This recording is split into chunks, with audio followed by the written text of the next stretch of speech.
Assalamualaikum warahmatullahi wabarakatuh. Waalaikumsalam Selamat warahmatullahi. berjumpa lagi dengan saya Gary Boy. Malam ini saya ingin menceritakan kisah cinta yang dari zaman dulu, zaman muda. Nih ya, dulu pernah saya waktu SMP. Nah, SMP tuh mulai suka sama cewek itu. Ya kalau ingat jadi ketawa sendiri tuh. Anak-anak itu kan di kelas tuh ada ya temen di kelas SMP 82 saya dulu. Di kelas 1 itu ada temen cewek. Nah ya jadi orang ibaratnya Cindo dah. Nah namanya Limbeng Lian. Itu kayak di film-film kungfu tuh, dikuncir begini. Kan kelihatan cantik bener gitu.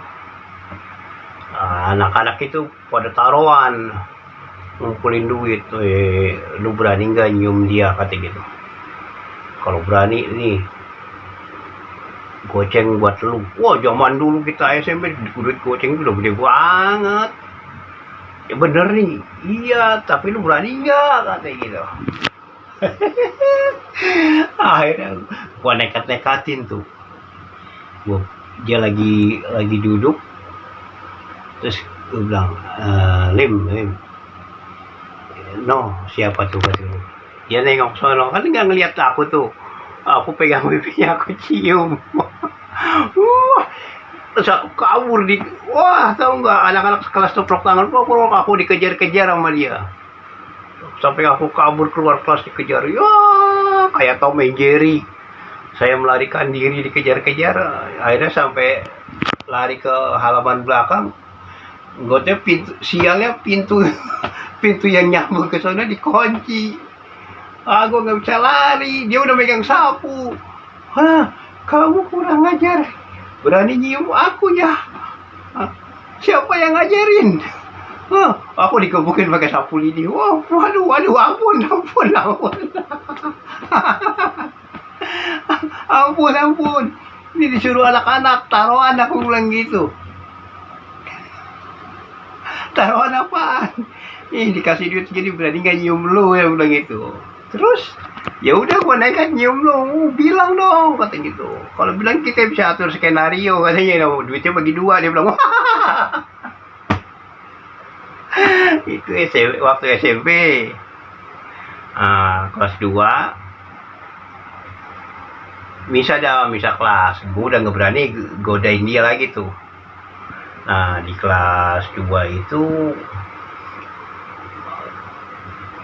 gurunya lagi tuh Bu Saryatni, apa wali kelas gua tuh. Ya beliau pokoknya baiklah, ramah, layaknya seorang ibu sayang murid-muridnya. Nah kelas itu saya kelas sama cewek temen satu kelas, namanya Ika. Cuman lagi tuh ya biasa aja, saya sih cuman sering ngobrol sama dia kalau ada pelajaran gambar, suka Mas tolong gambarin. Akhirnya kelas 3 misal kelas lagi. Ternyata dari lulus SMP tahun 84, waktu itu aku diterima di SMA 33 Cengkareng. Anggotnya si Ika ini juga diterima di SMA 33 Cengkareng. Kelas 1 lah, satu kelas lagi. Satu kelas lagi, ya karena kita temen dari SMP udah biasa lah, akrab ya. Nah, sering ngobrol, sering ke kantin, dia nggak ke kantin, ayo ke kantin yuk kita jajan, ayo minum es, ngobrol-ngobrol lah, inilah itulah, biasalah anak-anak SMA begitu. Nah akhirnya eh, kelas 1 itu akhirnya kelas 2 misah, dia milih fisika karena emang dia nggak masuk anak yang pinter. Kalau saya kan benci pelajaran fisika, kimia, matematika, udah jutek aja lo ketemu pelajaran itu. Ya kan aku ngambil jurusan A3, ilmu sosial. Nah di sosial kelas 2 itu satu kelas itu saya ada juga tuh, ada pelajaran menggambar itu ya, itu sosiologi ya, bahasa. Nah kalau di pelajaran bahasa sosiologi ya di gambar juga ada, ya alhamdulillah lah saya termasuk bisa gitu, bukannya sombong. Nah akhirnya di kelas itu akrab sama satu cewek namanya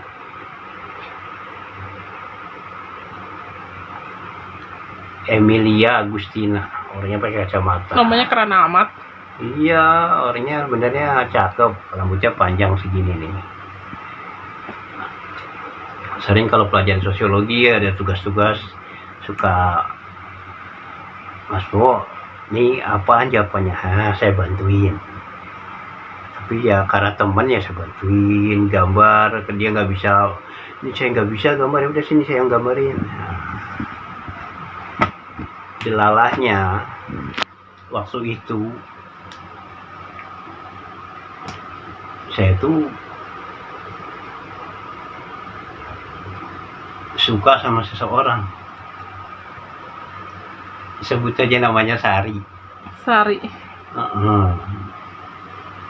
Nah itu dia namanya Sari dah. Dia lagi tuh masih, saya SMA, dia itu SMP kelas 3. Dia tuh dekat rumah lah, tetangga rumah ibaratnya.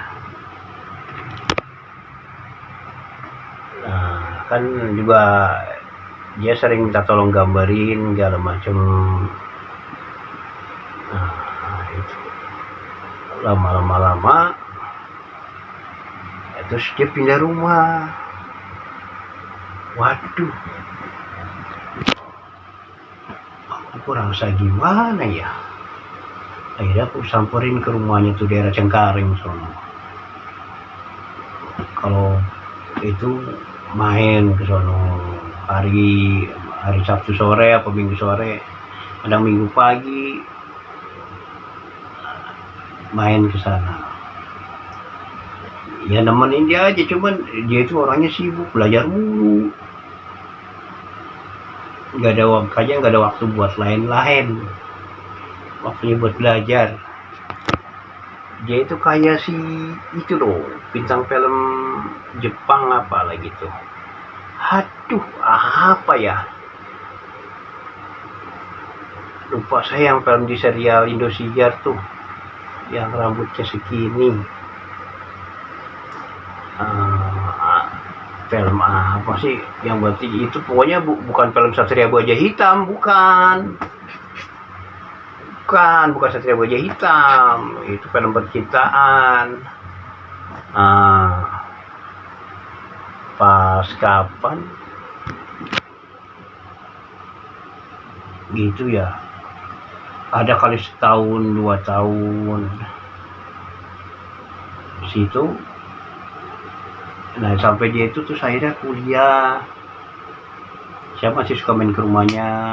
Kadang kalau hujan ya udah nginep situ, saya pagi berpulang. Nah, biasa lah kalau pulang ke rumah udah langsung nanya, dari mana? Anu Bu, ke rumahnya si Anu. Kok pakai nginep? Hujan, saya bilang gitu. Hujan gede, udah gitu kan daerah situ kalau udah malam rawan, ya kan, rawan kejahatan, bukan rawan hantu, bukan. Kalau hantu mah bagiannya Dedi tuh mah. Nah, akhirnya karena sering gede gitu, aduh, saya kesiksa sendiri perasaan kalau nggak diungkapin gimana ya, gitu. Akhirnya itu saya beraniin nulis surat. Perasaan saya bilang di situ, saya bilang saya datang ke rumah kamu, saya tuh benarnya biasalah naksir situ gitu. Tapi kamu kan belajar mulu, kayak nggak ada waktu. Ya udahlah, kalau gitu, kalau emang kamu nganggap saya cuma teman, ya udah, nggak apa-apa. Nah itu, besoknya dia itu sakit, nggak tahu apa gara-gara baca surat cinta gua apa gimana, nggak tahu dah. Dan gua nulis surat itu nggak pakai wah kagak, alami dari perasaan gitu, dari dalam hati, isi hati yang paling dalam. Akhirnya dia sakit, gua merasa bersalah dong, jangan sakit gara-gara gua nih. Udah, saya dengar kabar dia sakit, saya temenin sono, saya nggak pulang tuh 3 hari, tidur di sono nemenin dia sakit, nungguin. Nah itu pas dia bangun tidur pagi-pagi, jendela terbuka, matahari keluar, itu dia bangun tidur. Waduh, subhanallah, seumur umur mungkin baru itu gua cewek bangun tidur cakep banget. Terus sampai dia udah sehat, dia bilang udah enak badannya. Dia bilang ya udah mas pulang aja, takutnya ibu mas nyariin. Ya udah aku pulang. Emak di rumah ngoceh-ngoceh, di mana? Sana mak. Udah, dia cewek-cewekin mak, ala masuk kiri keluar kanan aja, masuk kanan keluar kiri. Gitu. Akhirnya putus dari situ, bleng. Saya kerja di Citraland kerja jadi anak tim malam. Aduh, tim malam itu, aduh, temennya cuma satpam sama setan, gak ada lagi. Itu tuh, berapa kali lihat penampakan yang ada yang mengerikan, ada yang biasa-biasa aja. Sampai akhirnya aku pindah ke Surabaya. Di Surabaya kerja di kontraktor tuh yang punya kakak sepupu saya. Nah, tempatnya di proyeknya di Sidoarjo bangun perumahan. Nah, saya ikut kerja di situ bagian gudang. Nah, akhirnya ya kerja di situ. Saya pertama kerja ya biasa menyesuaikan diri dulu. Wah, saya sering pulang ke Jakarta tuh, sebulan sekali pulang. Ibu saya, kamu kerja sebulan sekali pulang, ya gaji kamu habis buat pulang. Gak apa-apa mak, yang penting bisa nengokin mak, kan dia bilang gitu. Akhirnya lama-lama selewat setahun, saya pulangnya berkurang jadi 2 bulan sekali, 3 bulan sekali. Tapi orang rantau tuh ada sedihnya. Ketika Idul Adha teman-teman pada pulang, kita nggak pulang, sendirian di proyek. Nangis dayak sambil takbir, Allahu Akbar, Allahu Akbar, Allahu Akbar, Allahu Akbar, walillahilhamd. Takbir sendiri, nangis sendiri. Itu coba bayangin tuh, aduh. Nah, sampai akhirnya di Surabaya di sana itu kenalan tuh sama cewek kampung sebelah proyek. Namanya siapa lupa saya ya. Orangnya tinggi, putih, cakep. Ya orang baru kenal. Bapaknya udah langsung bilang. Ketemu kenalan sama cewek sebelah proyek tuh. Emang orangnya tinggi, cakep. Wah, pokoknya cakep lah. Nah, saya dari main di radio tuh ketemu kenalan. Saya anterin pulang ke rumahnya. Lah orang baru kenal ketemu bapaknya langsung bilang besok kamu saya naikin sama anak saya. Mau nggak? Waduh. Nah, saya bilang itu Pak kerja di proyek situ. Oh.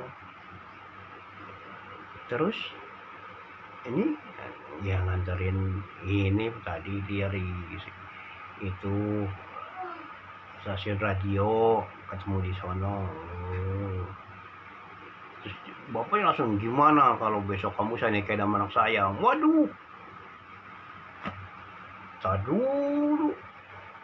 Kan saya belum kenal dia. Gimana orang sifat-sifatnya kayak apa. Kan kita nggak tahu.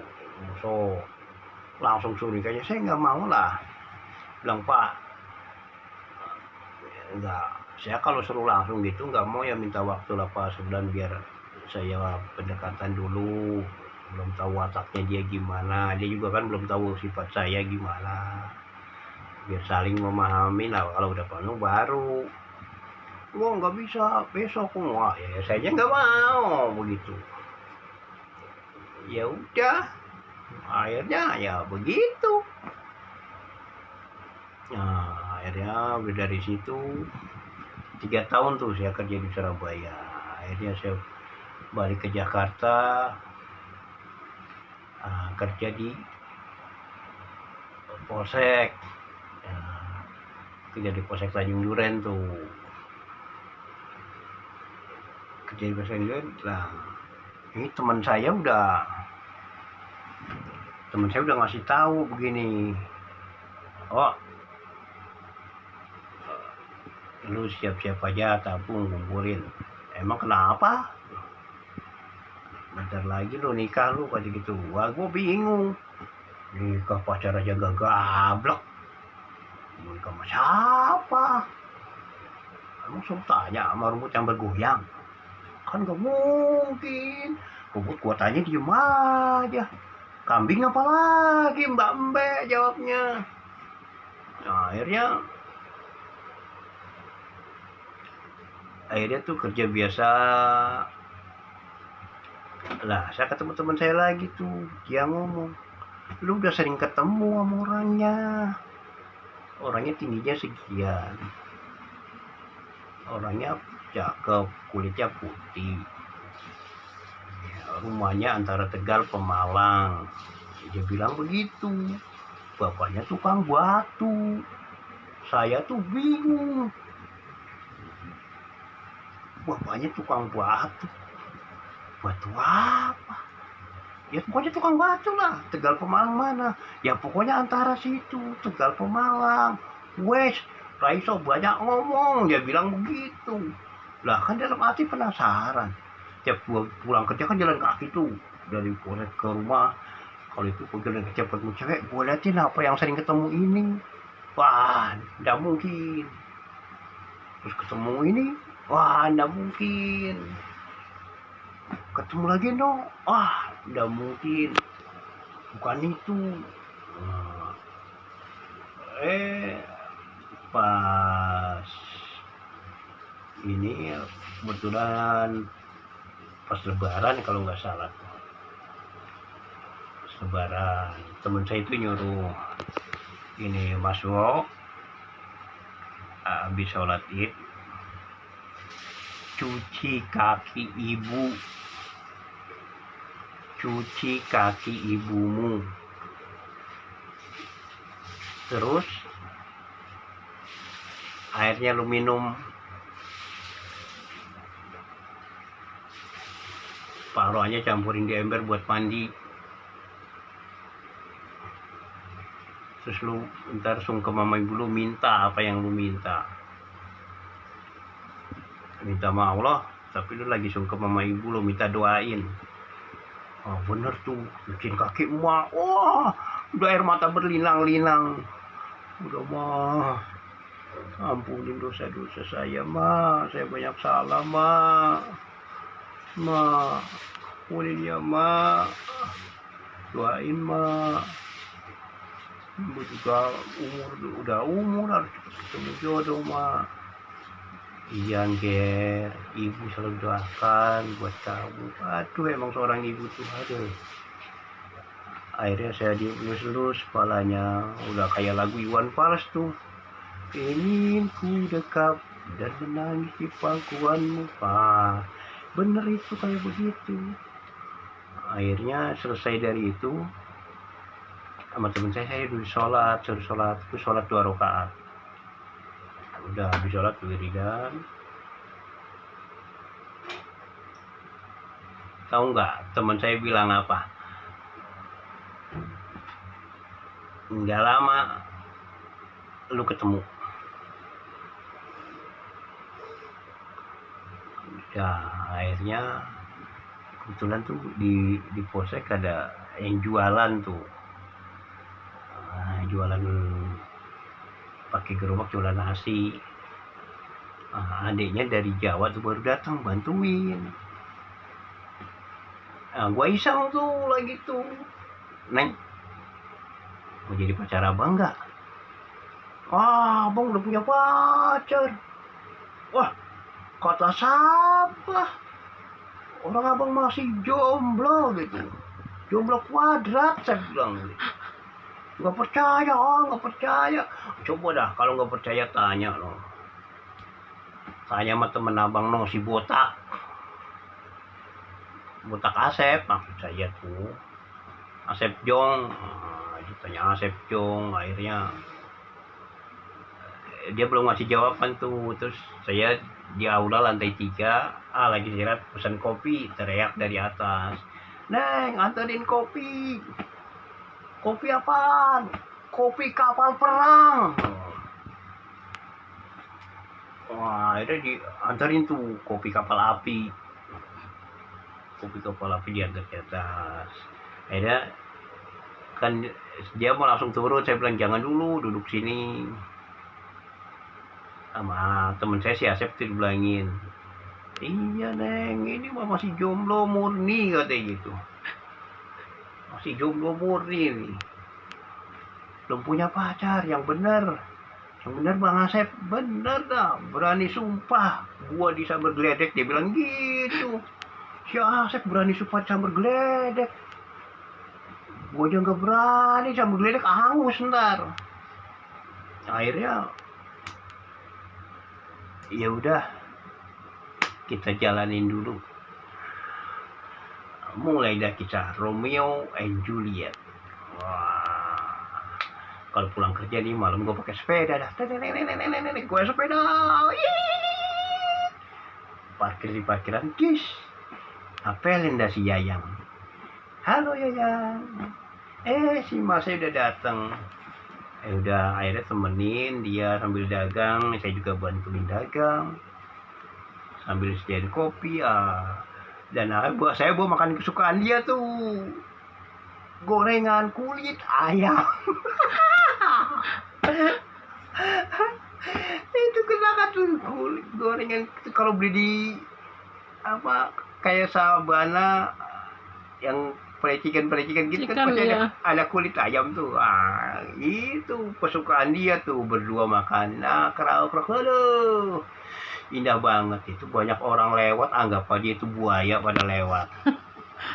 Iya, sampai ada Pak Polisi beli gitu, weh lu berdua pacaran aja.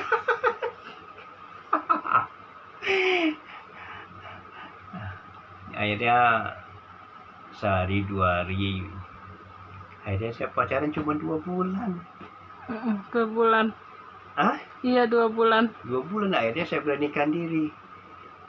Saya besok ngajak ibu saya ngelamar kamu. Yang bener mas, serius, 1000 rius. 1000 rius saya bilang gitu. Wah udah, Akhirnya habis lebaran saya bilang ibu saya, om saya dengar. Akhirnya om saya yang, karena bapak saya udah almarhum nggak ada, jadi om saya yang ngurusin semuanya. Akhirnya ngelamar dah tuh ke rumah dia. Sampai sono diterima keluarganya. Om saya ngomong tujuannya mau ngelamar.